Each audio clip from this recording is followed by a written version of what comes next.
Fala Guarulhos, chegamos, podcast Guarulhos Online, mais um episódio no ar.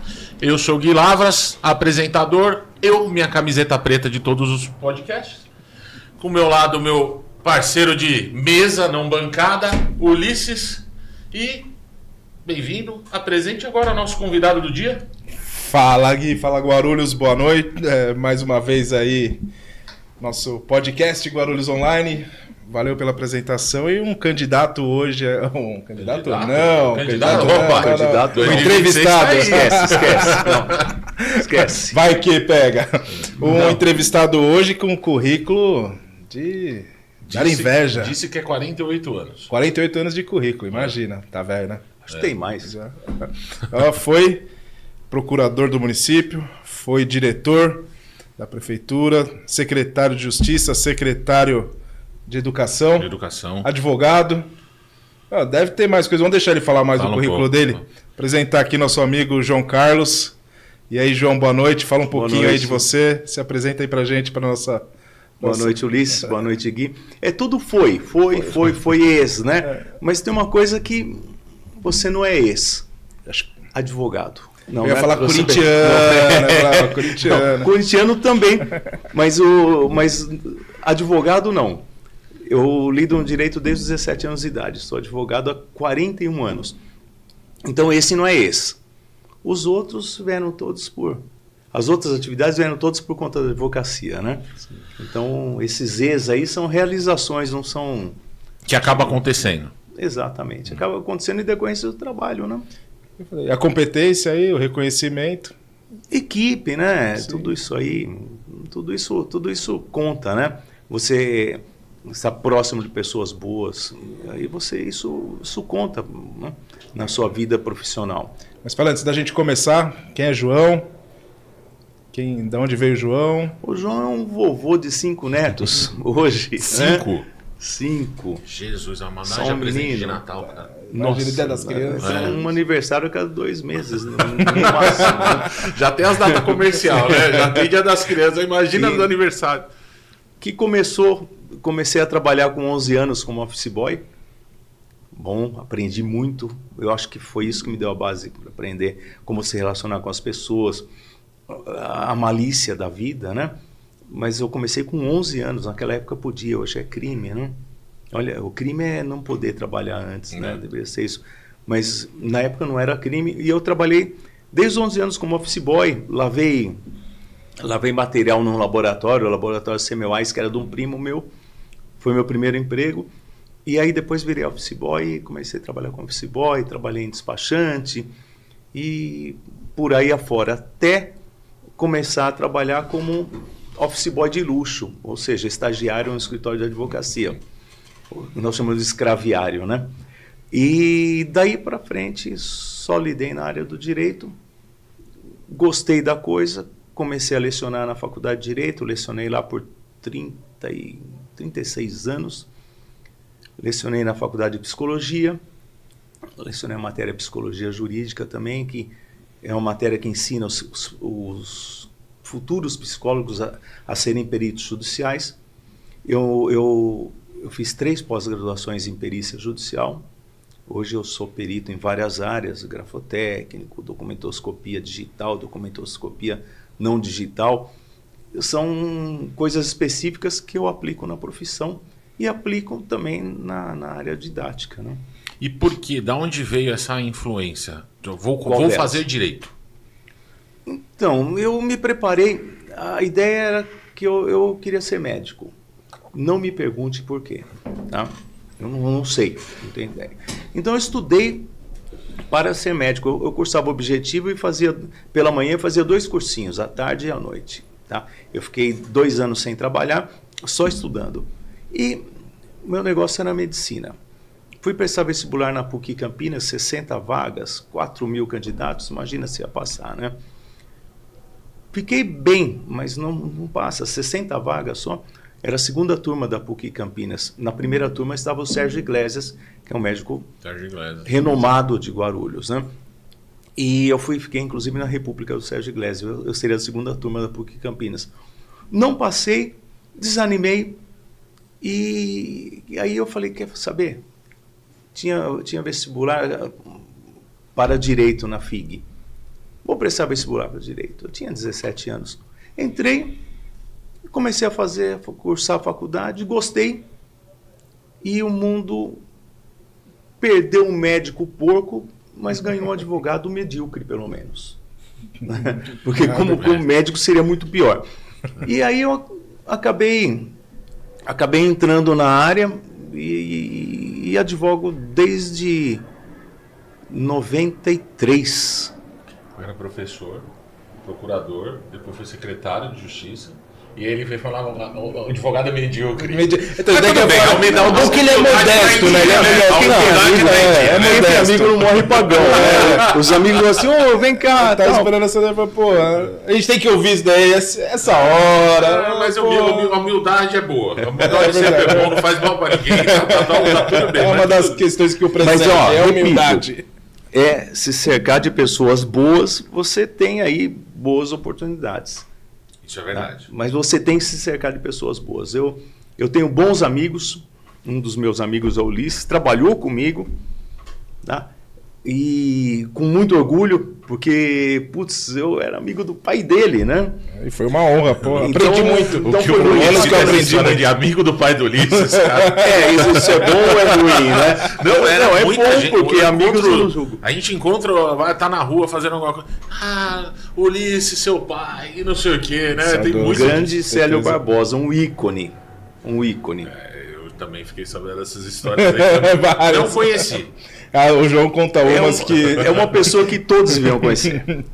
Infelizmente não está mais aqui, mas é uma pessoa que todos deviam conhecer. E ele era... Você fez bom. o Pix para ele falar bem de você? Lógico, foi né? natural? No caminho. Meu celular está aberto aqui. Não notificou ainda? Ainda não. Já. Então tá Mandei bom. o comprovante. E a vida pública? Porque, eu tenho uma teoria. Eu vou na base do advogado medíocre, mas foi professor. Medíocre não foi, mas foi professor.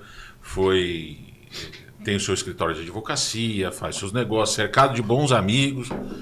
Isso é um orgulho. Por que se meter em ser secretário? Por que entrar nessa vida política? Porque uma vida é política. Olha, em um determinado momento, eu fui procurado pela família de um político que foi eleito presidente da Câmara. Coisa de 25 anos atrás, eu acho. Que é um amigo meu de infância. Família de advogados. Não poderia colocar nenhum parente lá. Aí a família se reuniu e falou assim, olha, alguém que entenda direito público você precisa ter lá. Aí se reuniram e são todos conhecidos meus, me conhecem desde criança. Esse presidente da Câmara é meu amigo desde os 6 anos de idade. Talvez seja um dos amigos mais antigos que eu tenho, assim, de ser frequente até hoje é meu amigo, né? E aí ele me convidou. Eu falei, é um desafio, e mais que um desafio, é uma missão. Eu preciso proteger meu amigo. E você sabe que no serviço público as pessoas precisam ser protegidas, mas precisam querer ser protegidas. Tá? E aí eu fui secretário na Câmara Municipal de Guarulhos, secretário de Assuntos Jurídicos. Depois de um tempo, antes disso eu fui assessor jurídico na Câmara, em 2 gestões do Alemão. Tá? E creiam-me, muito bom trabalhar com ele, muito bom mesmo. Ele é um cara fenomenal, não tem conhecimento jurídico, mas tem conhecimento de vida e eu aprendi bastante lá. E depois eu sou muito amigo da família do Guti. Advogo para o pai dele e para o irmão dele em algumas situações, inclusive para ele em algumas situações pessoais, nada político, né? E aí me convidaram para ser secretário de Justiça. Na época era Secretaria de Assuntos Jurídicos. E eu aceitei o desafio porque nós precisávamos fazer uma proteção. O pai dele me encarregou dessa proteção. Depois disso, por uma contingência aí qualquer, política, da qual eu não entro em detalhe, porque eu não participo de nenhuma questão política, né? Eu acabei sendo nomeado secretário de Educação existiam problemas jurídicos lá na Secretaria da Educação. A educação é minha área também, então a coisa casou. Eu acabei ficando lá por 1 ano. E quando minha pressão chegou a 18/14, eu resolvi amigavelmente conversar com o prefeito e falar assim, olha, eu não posso ficar mais não, porque não tem jeito. Mas não se arrepende? Não, foi bom porque você aprende muita coisa. Não existe nada ruim na vida se você passou pelo momento. Então, tudo que você sobrevive, vem lições. Então, você aprende. Eu não me arrependo, não aprendi. Tive uma oportunidade de ouro, porque eu consegui ajudar muita gente. Não foram poucas, não. Gente que eu nem conheço. Gente que eu nem sei que eu ajudei. Tá? Você tem a possibilidade de encontrar pessoas boas para exercer a função pública e colocar essas pessoas em cargos que são de distinção, mas não porque a pessoa tem um relacionamento político, nada disso, porque a pessoa é competente. E eu consegui fazer isso. O prefeito me deu essa oportunidade. E isso aí foi bacana. Foi algo que eu fiz para mim mesmo. Sabe? Faça o que você quer que alguém possa fazer por você. A pressão está em ordem agora. Agora, 18/12 de um menino de 20 anos. Até por isso que está falando candidato. Vai voltar para política. De repente aí, ó. Não, vai que você não volta para onde você nunca foi. Política não. Política, na realidade, eu estava conversando até no carro com a minha filha, numa negociação. E eu falo pra ela, eu tenho uma teoria que é o seguinte, política na realidade tá em tudo quanto é lugar, né? Sim. Tá até em eu negociar com a minha esposa pra poder ir jogar bola, pra ir ver o jogo do Corinthians. Sim, mas você faz política. Você fala em política partidária. Quando você fala em política partidária, aí... Temos um amigo política que ele fala de uma boa política, nós nascemos. Política é para político. Eu tenho amigos políticos e eu admiro porque eles são políticos. Mesmo. Eles gostam do que fazem. Né? E alguns são oportunistas, mas os que eu conheço não são, pelo menos a grande maioria. E eu admiro porque são políticos. E eles talvez me admirem porque eu seja advogado. Entendeu? Você admira quem faz o que você não faz. Sim, como você falou, né? É feito de um time, tudo. Então, a gente precisa do advogado, do político, do administrador, do gestor, Olha, cada um dentro do seu quadrado. Eu ensino o seguinte: você tem um princípio universal, tá? Que é chamado coragem. Sem coragem você não vai a lugar algum. Tá? Sem coragem você não sai de casa. Sem coragem você não toma uma injeção. Sem coragem você não toma uma decisão. Então você, sem coragem, é um parasita da sociedade. Tá? Então você tem que ter coragem para você poder atuar em sociedade. Segundo, você tem que ter respeito. Tá? Você passa, não que alguém seja pior que alguém, mas você passa na portaria e o mesmo cumprimento que você dispensa a pessoa que está lá na portaria, que é tão importante porque vai ser o primeiro a dizer se tem algum risco no restante do prédio, o mesmo cumprimento é o que eu dispenso ao chefe do executivo, que eu dispenso a um juiz, que eu dispenso a um promotor, que eu dispenso a um colega advogado. Então você tem que ter respeito. E tem que ter ética. Tá? Ou seja, você tem que pegar os seus valores e colocar à frente do que você faz. Se você tiver bons valores, você vai atuar bem. Se você tiver valores ruins, infelizmente, você não vai atuar bem. Como eu conheço os meus valores que vieram dos meus pais, eu tenho certeza que nada de errado eu vou acabar fazendo em termos éticos. Falta um pouco de ética na política, na advocacia? Falta ética no mundo. Bom. Falta ética no mundo. Tá? Você vai, por exemplo, comprar alguma coisa, a pessoa te dá um preço mais alto para você pechinchar e ela vê onde é que ela chega. Poxa, tem que ter um preço. Né? Isso é falta de ética, mas faz parte da nossa sociedade. É cultural. Outro dia eu ouvi um francês falando que o Brasil é muito estranho, Porque você vai comprar alguma coisa e você responde 4, 5 perguntas. Lá na França, você pergunta quanto é, a pessoa responde é tanto e você paga e vai embora. Aqui eles querem saber se é nota fiscal paulista, se é débito, se é crédito, se eu quero carregar o celular. Então, garantia estendida. Garantia estendida. Então, eu fico doido com isso. Isso não é venda. Tá? Isso não é venda para mim. Isso é falta de ética. Porque eu fui lá comprar alguma coisa. Se eu quiser algo, eu vou dizer, olha, eu quero tal coisa. Quando muito pode oferecer, ó, tem um produto aqui melhor, você quer ver? Não quero, ou quero. Tá? Agora ficar oferecendo coisas que eu não pedi. Eu fico bravo quando você chega e fala assim, quanto quer? Isso aqui, ó, R$50. Eu te digo pior. Você fecha por 10. Te digo pior. E você vai comprar, quer arredondar 39 centavos para as criancinhas com câncer? Pô, tá brincando com a minha cara, né? Primeiro que eu não sei para onde vai isso. Tá? E se for para as criancinhas com câncer, eu já direciono de outra forma. Eu já ajudo, eu já faço a minha. Mas isso aí é uma jogada tributária, né? Sim, porque lógico. Isso entra como doação. Tal, todas aquelas coisas. Mas sempre tem que arredondar. Abate. Abate porque entra como doação. Criança Esperança. Você faz a sua doação. Você declara o imposto de renda? Declara. Jura?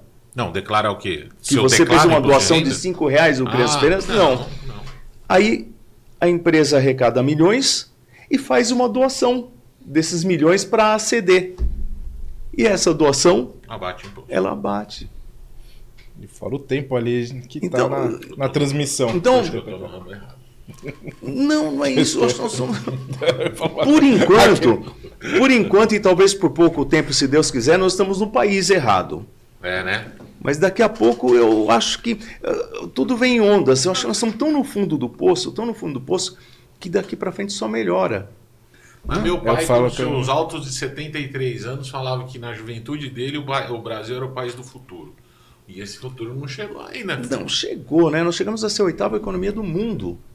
Hoje nós somos, acho que a 38ª, é isso? São as pessoas, né? Vai de pessoas com... Exatamente. Ele falou que está chegando a hora. Então você acha que em 2026 vai ter alguma mudança aí? Vai ter alguma... Eu espero que sim, né? Eu espero que sim. Porque a coisa não está fácil. Mas isso para quando? 2026. Podia ser antes, né? Mas se tivesse gente corajosa aí. Eu acho que não vai mudar muita coisa em 2026, não. Vai demorar um pouquinho, né? Não muda. Muda, mas só que assim, a evolução vai ser... Não muda, independente de lado político, não muda, porque é tudo por benefício próprio, ou é os bolsa da vida, ou é não sei o quê. Quando começou esse problema? Falou há 450 anos atrás. Quando o cara de Portugal veio, atravessou o mar... E aconteceu o que aconteceu, né? Que o João tava falando de caráter, de idoneidade. Você fala, pô, o cara vai lá e para na vaga do deficiente. O cara vai lá e corta a fila. Esse dia na fila do pão, eu tô esperando. A mulher falou, próximo. O cara chegou atrás de mim e falou, quero tanto. Falei, você não viu que eu tô aqui? É que você demorou pra pedir. Eu falei, não deu tempo. Ela perguntou, eu levantei o dedo. Aí se fosse o Velho Oeste, com a condição atual, cara, você tinha que andar com uma caixa de balas no bolso só para usar pela manhã, né? Mas que também tá tudo banal agora, né? Também acontece de tudo aqui. Você vê notícia, a gente faz a notícia, o cara que matou porque não sei o quê, também tá tudo muito banalizado, né? A mulher coloca chumbinho no ovo de Páscoa e mata. E parece que é uma coisa simples. E assim, uma coisa que também não dá pra ter... Não é assim uma pessoa que não conhece, não... Pois, é o marido, é o genro, é a filho, é o não sei o que. Você fala, pô, esse dia o cara foi preso, matou o filho de 1 ano, espancado. A gente não sabe, né? Porque assim, eu falo, muitas coisas mudam, né? Tá tudo banalizado porque a gente vira e mexe e vê notícia disso. Será que é porque a gente tem mais acesso à informação? Isso sempre aconteceu? Sim, isso daí... E a gente sabe o que aconteceu lá no Acre. Também. Acontece tipo de coisa. Não, você assiste um jornal...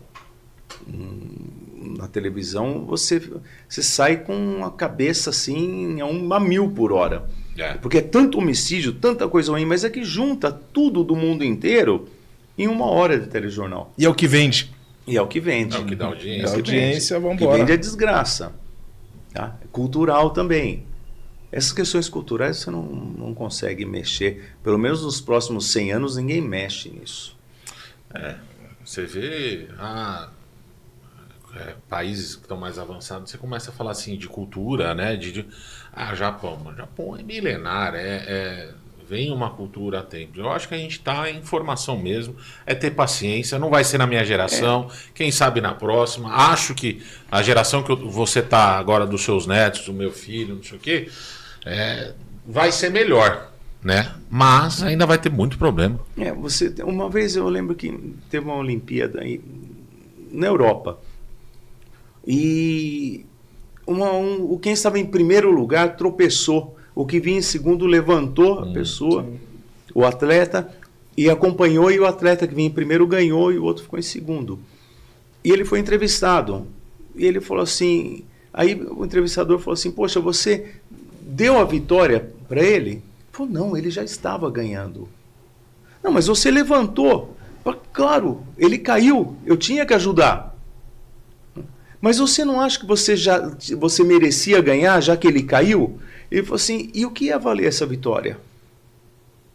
Ia valer uma vitória dessa, que eu sei que é outro que iria ganhar. Pior que isso, o que eu diria para minha mãe? Aí vem os valores aí, o mais profundo valor do ser humano, o aprendizado da mãe e a vergonha de dizer para a mãe que ele não agiu como ela ensinou. Sim. Você pode ter 90 anos de idade, você vai lembrar dos ensinamentos da sua mãe. Não faça isso, não faça aquilo. Do pai nem tanto, porque é mais na burdoada. Mas da mãe, a sociedade matriarcal é a que impera. É a mãe quem manda, é a mãe quem comanda, porque é a mãe quem ensina. Eu vou falar uma coisa para vocês, que fiquem de ensinamento para vocês, olhar até para a câmera. Ouçam a mãe de vocês, ela sempre tem razão. Sempre. No final das contas, ela sempre vai ter razão no que ela pensa, no que ela acha do melhor do seu futuro. Isso. Ensina a criança o caminho que deve seguir, que quando você for velho... E curta a mãe, que quando ela for embora vai ficar um buraco que você vai achar que você cair nele não tem mais fim, você vai cair o resto da vida. E você falou uma que a gente vê, vira e mexe, tem essa notícia. O cara vai lá e acha um dinheiro, acha alguma coisa, vai lá e devolve. As pessoas fazem entrevista. Mas por que você devolveu? Então, não é meu. Certo? Não é meu. O que é certo vira notícia, porque alguém agiu certo. Olha, ele agiu certo. O que é isso? É o que agiu errado que tem que virar notícia. E a gente estava falando muito assim de mudanças, esse tipo de coisa, e cultura. O que mudou para você no direito, na advocacia, de anos 80 para cá? São várias fases, né? Anos 80, eu comecei em 83. Eu já era moderninho, eu usava uma máquina de escrever elétrica, Molivete. Código Civil de 1916. Código Civil. A Constituição era a Constituição de 88. Não. Tá? Você começou em 83. Não, 83. A Constituição era a emenda constitucional número 9, né? Emenda constitucional número 9 na época, se eu não me engano, que era a Constituição que disseram que era a Constituição da ditadura, não era nada disso. Foi uma Constituição muito boa. Eu acho que melhor que essa, tá? As garantias elas não eram assim pueris, infantis, sabe? Hoje, onde a Constituição vai tratar de auxílio maternidade, é brincadeira um negócio desse, né? Colocaram aquele colégio do Rio de Janeiro lá, só para falar que colocou alguma coisa. Exatamente. Não, eu quero incluir o colégio. Então, eu passei por várias fases. Mudou o Código Civil, o Código Penal. Eu dava aula e eu falava assim, eu conheço todos os 361 artigos do Código Penal. Hoje, eu duvido que alguém me diga quantos artigos tem o Código Penal. Porque foi mudando, hoje tem artigo 198A, B, C, D, você não sabe quantos artigos tem. Então, você passou por como é que eu vou dizer? Um deságio na cultura, porque o número de informações ficou muito maior. Você está ligado o dia inteiro. Todo dia você tem que consultar todos os informativos jurídicos para saber o que está acontecendo no mundo. E não é mais a lei, é o que o Supremo decide, é o que o Superior decide, é o que o Tribunal de Justiça decide. Ah, mas a lei fala diferente, não interessa, decidiu assim. É quem decide que diz como vai ser. Isso não é bom, tá? Eu digo, desde lá do tempo do Moro, como ele conduziu o processo lá do Lula, esse efeito ele ia reverberar, está reverberando hoje, o autoritarismo do judiciário, tá? Naquela época, acho que tinha que fazer isso mesmo, porque de alguma forma tinha que mudar as coisas. Mas se fosse feito de uma forma melhor, ninguém conseguiria anular nada. Sim. Tá? E isso ensejou um autoritarismo do judiciário que chegou nas mais altas esferas. E aí eu há 20 anos atrás, um cliente dizia o seguinte: doutor, eu ganho essa ação? Eu analisava os documentos e falava assim, olha, essa ação aqui você tem 90% de chance de ganhar. Hoje ele tem 100% de chance de ganhar e fala assim, eu ganho essa ação? Eu não sei não. Tá? Eu me sinto andando a cavalo. Porque quando você anda de moto, você acelera quanto você quer. E você breca o quanto você quer. Quem comanda é o seu cérebro. Eu me sinto andando a cavalo. Eu tenho um outro cérebro pensando. Como é que eu vou conduzir esse outro cérebro pensando? Tá? É a mesma coisa você, o judiciário. Como é que eu vou conduzir uma decisão que eu não sei? Eu não sei se o juiz bate na mulher ou apanha da mulher. E o meu caso trata de algo dessa natureza. Eu não sei qual vai ser a decisão dele. Se ele vai decidir como juiz, tem que ser, ou se ele vai decidir como pessoa. Então é muito difícil isso. Por outro lado, nós temos que entender o outro lado da moeda, né? Hoje nós temos, infelizmente, advogados que sequer sabem escrever. E nós vemos isso diariamente. Por que isso? Ah, as faculdades são ruins? Não, as faculdades são ruins. Uma vez nós fizemos uma reunião na reitoria da faculdade, em Direito, precisa colocar mais aulas de português. Ora, por quê? Não, para que os alunos aprendam mais.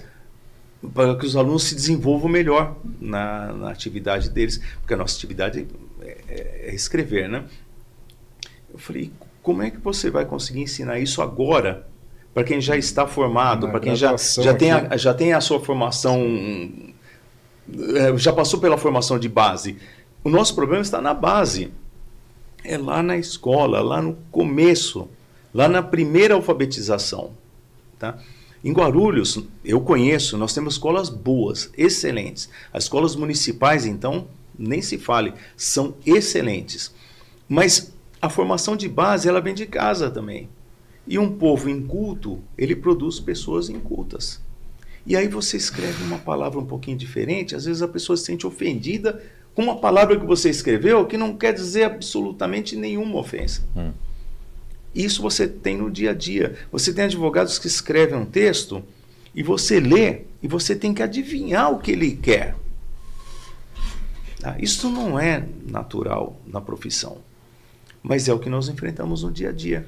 Ainda mais com a inteligência artificial hoje, você põe qualquer coisa lá e tem gente que assina. A inteligência artificial produz e a pessoa assina. A inteligência artificial é válida para o uso no direito? Muito, eu uso muito. Eu faço... Olha, para você ter uma ideia, normalmente eu ficava no escritório até 10, 11 horas da noite. Hoje, com tudo estando na nuvem, eu vou mais cedo para casa, mas fico até tarde no computador trabalhando. Hoje, usando a inteligência artificial, não para fazer por mim, para me auxiliar. Um assistente, né? 5 horas, 17 horas eu já falo assim, quer saber, vou desligar o computador, o resto só amanhã. Porque te facilita muito. Eu faço um relatório de um processo em 40 segundos, confiável. Mas eu não consigo elaborar uma petição que tem que sair da minha cabeça através da inteligência artificial, fazer uma porcaria. É que ela até faz, mas a gente sabe que não é uma ferramenta ali. Não é. Né, aquela história mesmo aquelas são voltadas ao direito. Tem gente que usa ainda o site normal. Tem advogado aí que está respondendo por jurisprudência que nunca existiu. Não, o juiz vai lá conferir. Não existe o processo. Ela criou, ela inventou. O desembargador existe, a Câmara existe, a jurisprudência até tem alguma coisa nesse sentido, mas essa que ele citou, o desembargador nunca trabalhou nessa Câmara. Tá? Esse processo nunca existiu. Ele cria a inteligência artificial, onde não tem dados para coletar, ela cria. E aí vai te levar ao fracasso, né? E a questão também, né, dessa desconstrução que teve Esse juridiquês, pra que falar difícil desse jeito, pra que escrever desse jeito? Era tão bonito, às vezes umas decisões você pegava o juiz, dava aquela aula de... Hoje não, hoje é tudo mecânico, é tudo mecanizado. Você olha aí as decisões, às vezes tem uma decisão lá que foi mecanizada. Você lê o processo e fala assim, peraí, mas está errado, não é isso aqui não. Aí você tem que explicar. Entendo também, por outro lado, que existem milhares de processos para um juiz decidir. As coisas são todas complicadas. A nossa estrutura, a estrutura social no geral, né? E inclui a estrutura judiciária, é uma estrutura que vai ficando precária, né? E aí você fala assim, caramba, um juiz ganha aí, sei lá, 50 mil reais, é muito, tem que trabalhar muito. Tá? Para o nosso padrão mas para o que faz, tinha que ganhar 100. Tá? Para você ser um secretário municipal, você tinha que ganhar 100 mil reais por mês. Por isso saiu. Não tem a menor condição. Ou você está lá com o propósito de fazer alguma coisa por alguém, tirando um pedaço de você, porque eu deixo de ganhar, deixo de trabalhar, a não ser que você esteja com um outro propósito escuso, ou então você tem que ser uma pessoa, sei lá, com muitos imóveis alugados, com uma empresa funcionando com a mulher tomando conta e a empresa esteja em alta, porque não tem condições, o salário é muito baixo.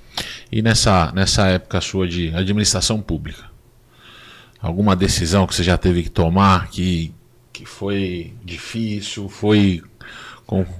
Não tem decisão difícil. Quando você sabe o que está fazendo, conhece a matéria que você está tratando e tem coragem de fazer. Eu colocaria a coragem em primeiro lugar. Tá? Mas tive decisões aí bastante...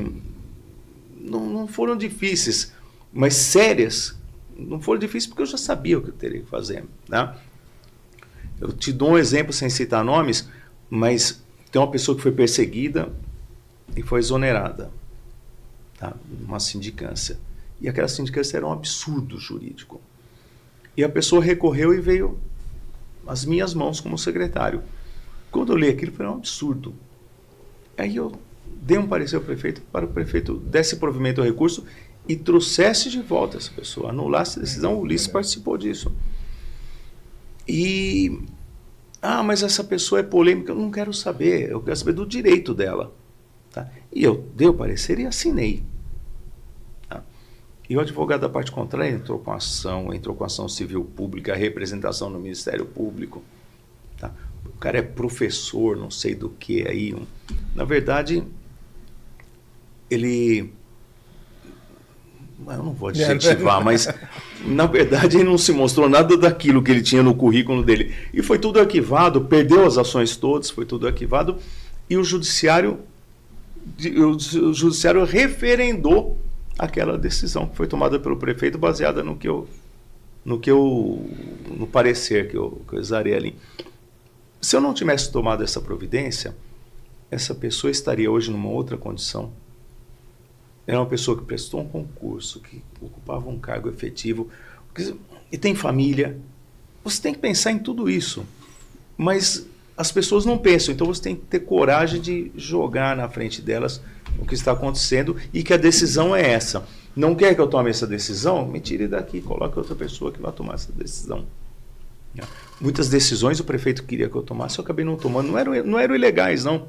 Mas eu achava que não era o caminho correto para chegar no nosso objetivo. Então, eu acabei não tomando. Então, você tem decisões que você toma e tem decisões que você não toma também, pelo mesmo motivo. Agora, você não quer falar nome, tudo bem. Não. Mas eu acho que nessa pergunta ele pode até falar nome. Nessa administração pública, na sua vida pública, tem um nome que você fala assim, uma pessoa política daqui da cidade de Guarulhos, que você teve o prazer de, por exemplo, agora eu tenho um amigo, todo mundo trabalhava no mesmo ramo, seja vereador, seja secretário, falou, depois disso eu ganhei um amigo. Eu tenho vários que já eram amigos, né? Tem vários que já eram amigos. Mas então, de todos, assim, um amigo que você fala assim, esse é um cara da política, porque a gente sabe que a política tem muito preconceito, né? cara é político, o cara fala, não quero saber desse cara. Outro erro também, né? Tem muita gente correta na política, muita gente. Vou te confessar um negócio. O meu viés nunca foi de esquerda. Tá? E por vários motivos, entre eles os métodos utilizados. Mas eu vou te dizer uma coisa. Aqui em Guarulhos, a esquerda é representada basicamente pelo PT. E eu estive à frente da Secretaria de Educação, por exemplo, que tinha 1 bilhão e 400 milhões de verba na época, era muita coisa para se fazer ali. E nunca, em momento algum, eu recebi várias vezes vários vereadores da esquerda. Eu não sou político, então para direita e esquerda, sabe? Mas vários vereadores da esquerda eu recebi, nunca eles vieram solicitar nada que fosse ilegal. Absolutamente nada. Isso aí não é que me surpreendeu, mas me mostrou um caminho de mais respeito pelo que eu ignorava. Eu comecei a respeitar algo que eu ignorava. Tá? E, ao contrário, e aí sem citar nomes, alguns da situação queriam coisas impossíveis e até criminosas. Então, aí você começa a avaliar, né? Fala, caramba, se eu fosse político, onde eu estaria, né? Não é o meu viés à esquerda, mas aqui está certinho. Não é meu viés à direita extrema, mas aqui está tudo errado. Para onde eu vou? Entendeu? Não que o que está acontecendo no país, eu acho que é um absurdo, não é essa que atribuem à esquerda, agora dividiram, direita e esquerda, porque antes tinha céu e inferno, direita e esquerda, preto, branco, gordo, magro, alto, baixo, sempre é mais fácil você dividir em dois, porque você tem só 2 grupos para você poder tentar dominar, né? E quando você divide em dezenas, você não consegue dominar. Dividir para conquistar. É isso. Então, eu não concordo com isso de dividir e tal. Mas, respondendo a sua pergunta, eu tive muitas pessoas que eu passei a admirar muito, tá? E eu tenho especificamente um amigo, que é meu amigo desde a infância, que atuou na secretaria e eu sei como ele atuou, porque eu estava próximo, sei dos propósitos dele, que é o Sérgio Iglesias, que até hoje é meu amigo, estamos sempre juntos, e é uma pessoa que se mostrou assim de um valor inestimável para o município. Tá? Mas como não sendo político, ele ficou pouco tempo. Eu acompanho muito política aqui em Guarulhos. Ele é um nome que eu conheci, né, na gestão, na última gestão, mas depois eu não sei para onde foi o paradeiro dele, eu não sei. Ele foi fazer o que ele tem que fazer a vida inteira. Ele foi clinicar. Ele é um dos melhores ortopedistas. Ele é especialista em mão. Acho que em mão e pés, fez curso nos Estados Unidos, então, é um cara dedicado, ele está fazendo o que ele tinha que fazer a vida inteira, porque ele nasceu para isso. Tá? Assim como eu estou fazendo hoje o que eu fiz a minha vida inteira, estou advogando. Tá? E por isso que eu disse no começo, ex isso, ex aquilo, tudo bem, as realizações são bacanas, né? Você tem que deixar história para os seus filhos e deixar orgulho, né, para os seus pais. Mas o que eu não sou isso ninguém me tira, é a minha graduação. As minhas graduações, ninguém tira. Então, hoje, eu sou advogado e vou ser advogado sempre, até o último minuto da minha vida. Sim. E às vezes você fala, lógico, deixar orgulho, deixar um legado, deixar uma história. Fala uma coisa assim que você fez ali na administração pública, que você falou, pô, isso daqui surgiu como eu queria e consegui. Fiz tanta coisa. Mas uma assim que você fala, pô, que legal isso daqui. Vou deixar a história. Bom, história nós deixamos já. Muitas mesmo. Sim. Mas o que eu fiz assim que foi tanta coisa, mas tanta coisa, era tão intenso, porque o dia começava às 6 horas da manhã e terminava às 9, 10 da noite. Tá? Nós apagávamos a luz. Sim. É muita vontade de fazer alguma coisa, né? Mas o que eu tenho orgulho é do seguinte: O que eu tenho orgulho é que nós vivemos, eu tenho muita gente boa que é do meu círculo de amizades, né? Ou que eu sou do círculo de amizades dessas pessoas, mas também tem muita gente que não presta. E nós mostramos aos que não prestam quem somos nós e quem são eles. Isso aí eu fiz questão de mostrar. Tá? E fiz questão de pegar cada um daqueles funcionários antigos das secretarias, que eu sei que são bons, porque eu estive lá por 18 anos, né, anteriormente, e coloquei essas pessoas em cargos de chefia, porque elas mereciam estar lá e elas dão um retorno ao município. E eu estava tão certo que 90% dessas pessoas ainda estão nos mesmos cargos. Continua. Então eu estava certo.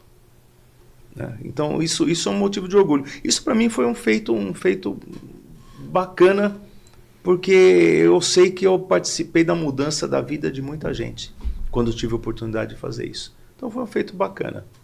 Sei que se eu precisar, eu não tenho quem faça muito por mim. Tá? Mas também não estou atrás disso. Eu tenho a minha espada. Não, isso que é importante, né? Você deixar. Você deixa o legado, né? Pelo menos para alguém falar, para alguém não falar para os meus filhos, os meus netos, pô, seu pai foi um picareta, seu pai não fez nada. Né? Isso ninguém vai poder falar. Eu acho muito essas coisas de você deixar referências, né? Então você deixa referências para quem está do seu lado, para a próxima geração, né? Essas coisas.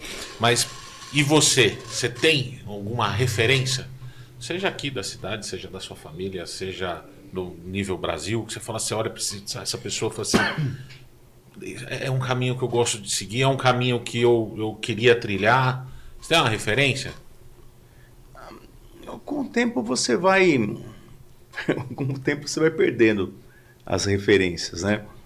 Eu vou te dar só um exemplo. Quando eu me formei, tinha um advogado famoso em Guarulhos, que ele entrava no fórum, fazia, acontecia, entrava no cartório, pegava o processo, tem que fazer andar meu processo, tal, e eu falava assim, eu quero ser esse cara. Eu era estagiário de direito, né? Eu quero ser esse cara. Sempre admirei. Aí eu me formei, depois você se forma, você efetivamente começa a estudar. Eu me tornei presidente do Tribunal de Ética da OAB, me tornei conselheiro e presidente do Tribunal de Ética da OAB. E esse sujeito, eu olhava, me dava asco. Porque o que ele fazia era um negócio absurdo, ele passava na frente dos outros e é tão advogado quanto eu. Então os nossos conceitos com o tempo vão mudando.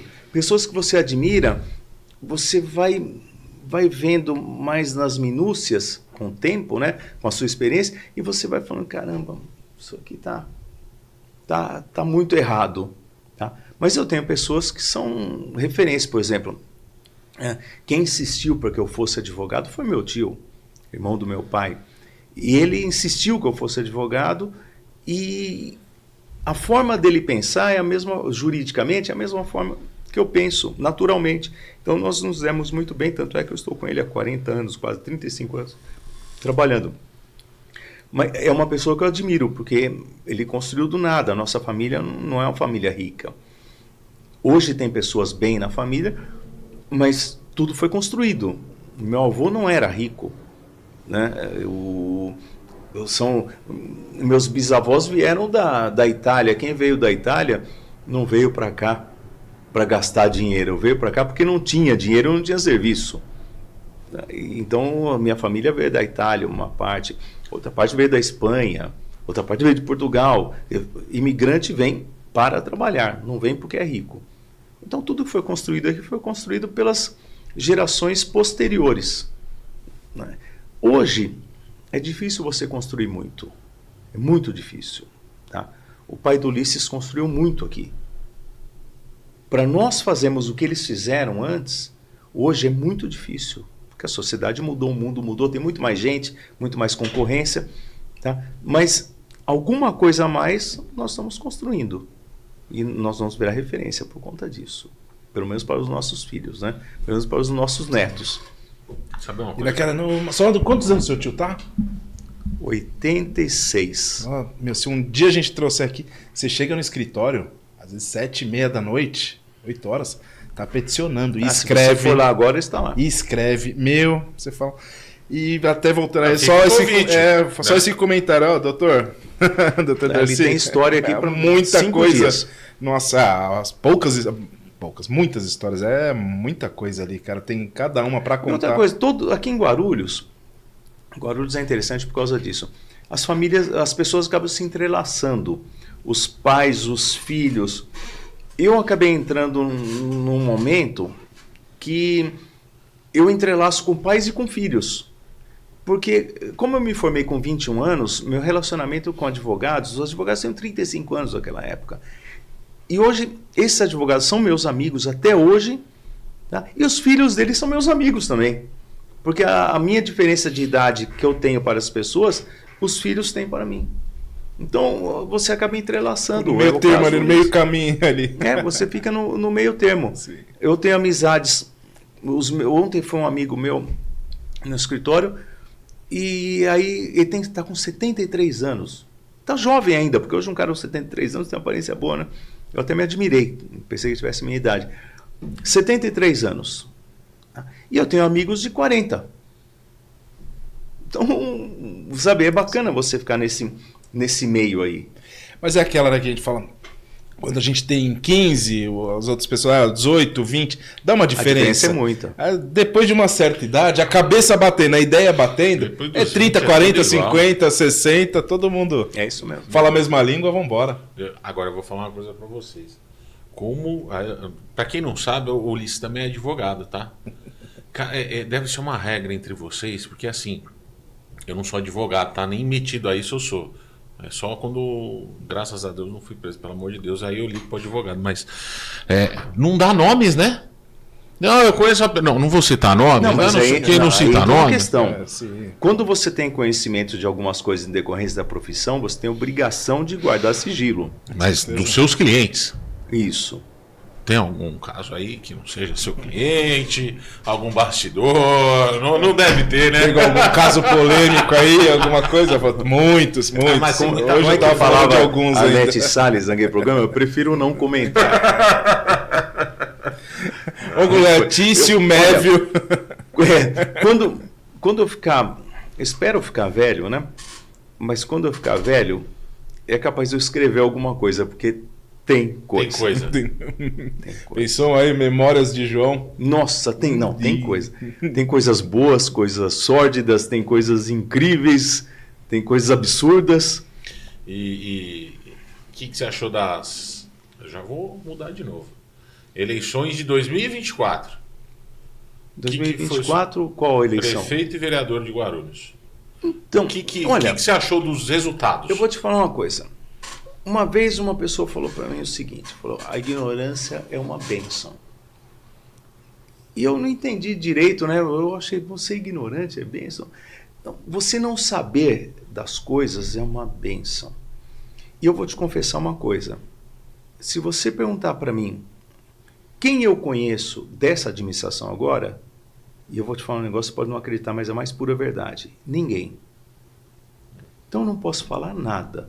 Não conheço mesmo, não sei. Se eu encontrar na rua, eu não sei quem é quem. Tá? Acredite ou não. Tá? Então, não posso falar absolutamente nada. A única coisa que eu sei é que eu tô puto da vida quando eu saio com o meu carro e é perfil baixo o pneu e eu passo num buraco. Então, seja quem for o prefeito, eu acho que tinha obrigação de dar pra gente uma cidade boa.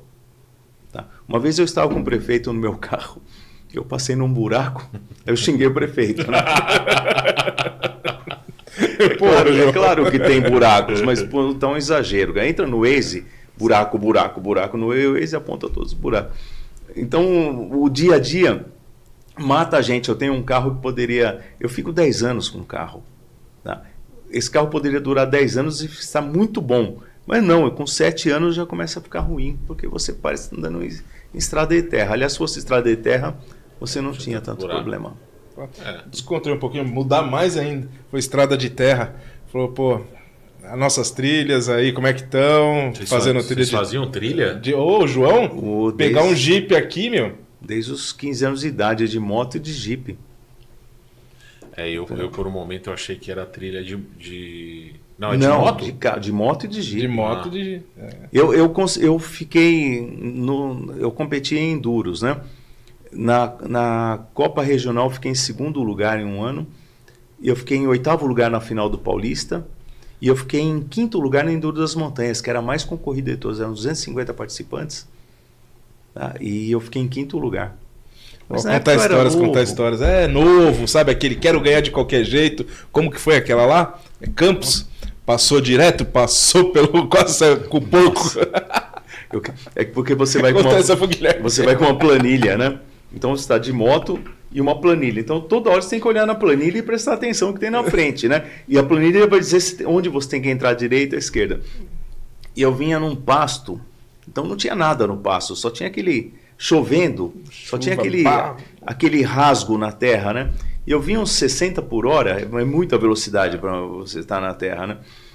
E aí começou a vir uma baixada, eu fui olhar na planilha, olhei e tinha um quadradinho assim e desviava do quadradinho, então assim, cuidado com o chiqueiro. Quando eu olhei para frente, tinha um chiqueiro na frente. Aí eu brequei, a moto não para, né? No barro não tem jeito, né? Entrei no chiqueiro. Caiu abraçado. Tinha um porco maior que a moto lá. Aí eu lembrei que porco morde. Todo mundo, eu não sei se porco morde, mas todo mundo fala que porco morde. E eu comecei a empurrar a cerca lá para sair, acabei derrubando uma cerca, saí, fui embora. Quando terminou o enduro, foi lá em Campo Jordão, e tinha um hotel onde a maioria do pessoal estava hospedado. Quando eu entrei, eu estava com um cheiro ruim de chiqueiro, né? Aí eu comecei a tirar minha roupa, a roupa de trilha, né, o equipamento. Aí o cara falou assim pra mim, um sujeito lá, o que aconteceu? Eu falei, cara, caí num chiqueiro. Ele falou assim, foi você que caiu no chiqueiro? Todo mundo já sabia que eu tinha caído no chiqueiro. Eu era o cara que caiu no chiqueiro. Ainda bem que ninguém me conhecia, tá tudo bem, né? O ruim é ter... Mas você passa aventuras bacanas. Um cara corintiano, daqui a pouco ser conhecido por um cara que caiu no chiqueiro. Mas tudo bem. Arrebentou o chiqueiro. Não, é normal o corintiano arrebentar o chiqueiro. Isso é normal. Eu vou evitar... falar um pouco de Corinthians. Esse programa é gravado, mas ontem a gente tomou uma dor de cabeça. Ganha e perde, né? Olha, a questão toda é a seguinte: você vai assistir um jogo Corinthians. Se o Corinthians perder com raça, vai ser um jogo maravilhoso. Duro é perder sem raça. Aí você vai ver os gols que o pessoal anda fazendo lá. Putz, só aquilo já vale a pena, não precisa ganhar nem perder. Só de assistir aquilo já é uma pintura. O João é meu colega de arquibancada. Arquibancada não, é cadeira. Eu fico com os plebeus. Ele fica com os artistas, porque do lado dele só tem artista. Falando nisso, eu queria mandar um abraço pra Alessandra Negrini. Eu não fui no outro jogo, mas só para de me ligar que eu sou casado. Você tá do lado dele ali, numas cadeiras. Eu sei. É ela, o Cartolano, o Benja. O cara da raquete lá. Da novela, o Dan Stuba, que já tirei foto dele ali. Eu peguei a cadeira dele outro dia, tava aquele do Pânico lá também. Outro dia falando assim, ó, o Dan Stuba aqui lá. Quem? Aquele velhinho ali. Falei, caramba. Aí o cara não falou, será que é o Dan? Falou, não sei. Falou, eu sei que do lado é o Guilherme. Esse é o Dan, não sei. Já, os pessoal às vezes me vê aparecer na TV aí.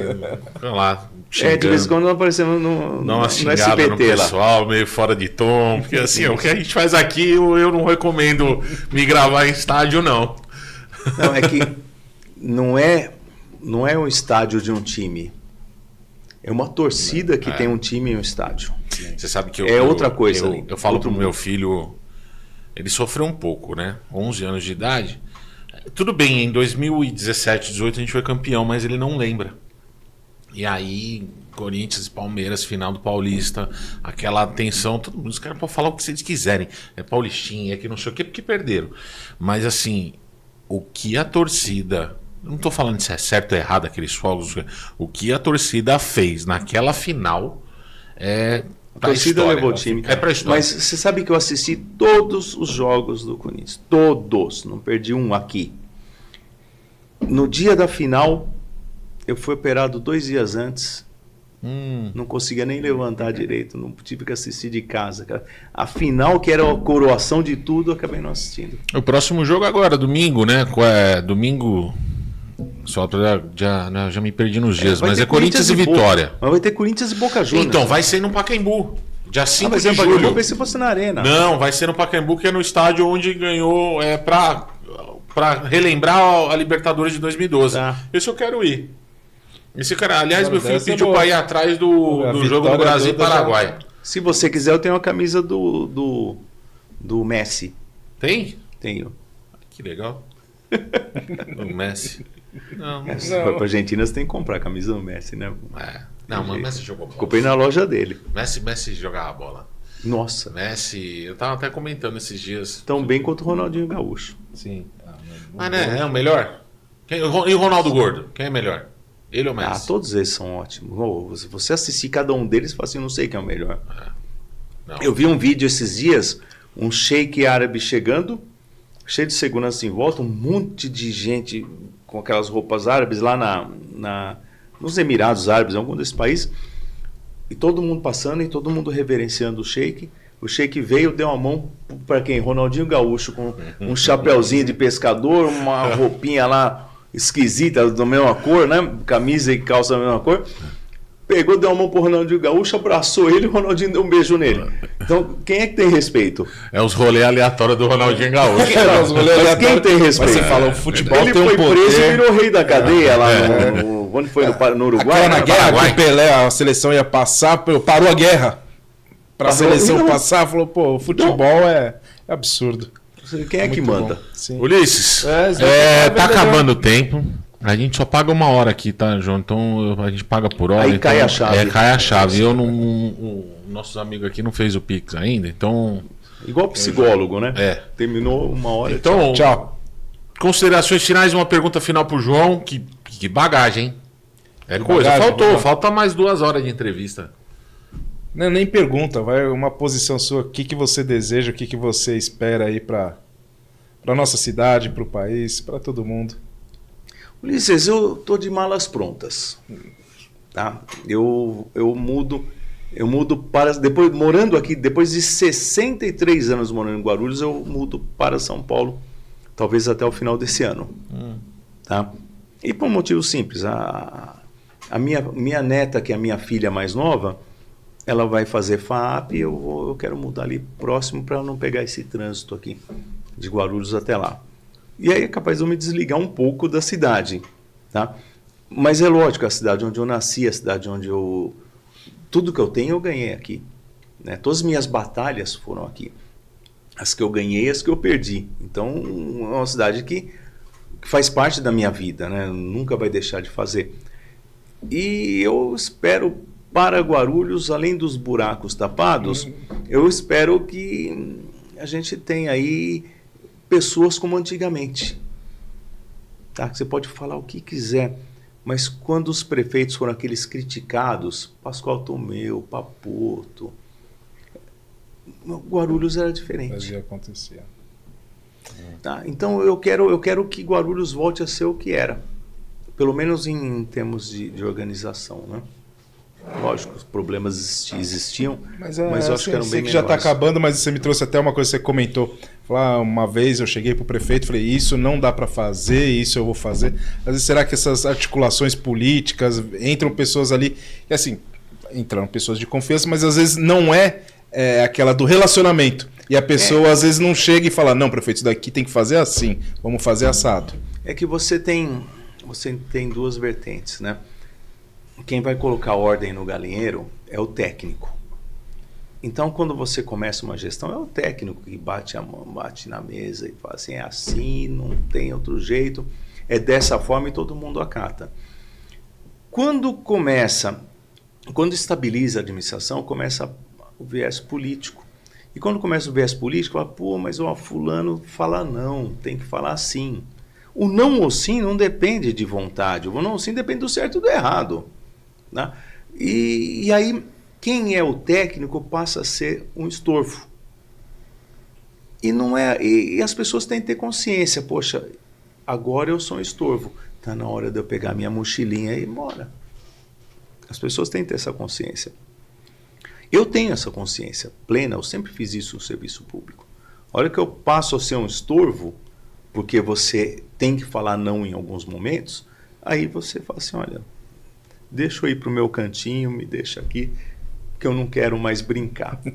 Tosso a bola, eu vou lá pro banco. E eu acho que tem que ir para o banco mesmo. Uma consciência tem que ser da pessoa, não de quem governa. Isso aí. João, obrigado.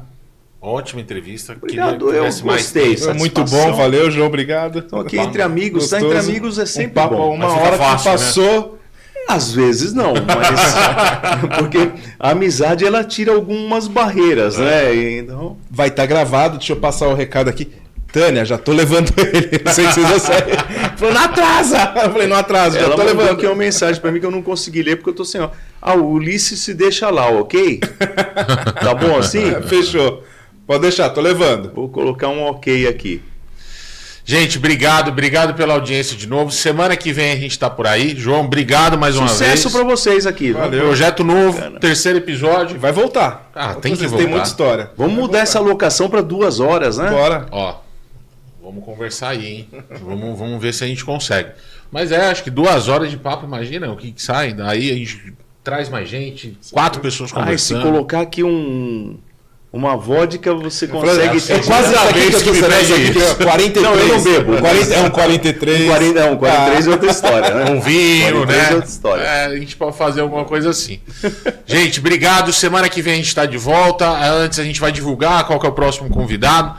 E é esse bate-papo sempre que a gente vai ter. É irreverente, é leve, é assunto sério, é tudo uma mistura. Né, Ulisses? É isso aí. Obrigado, gente. Até semana que vem. Valeu, Guarulhos. Até mais. Abraço. Abraço.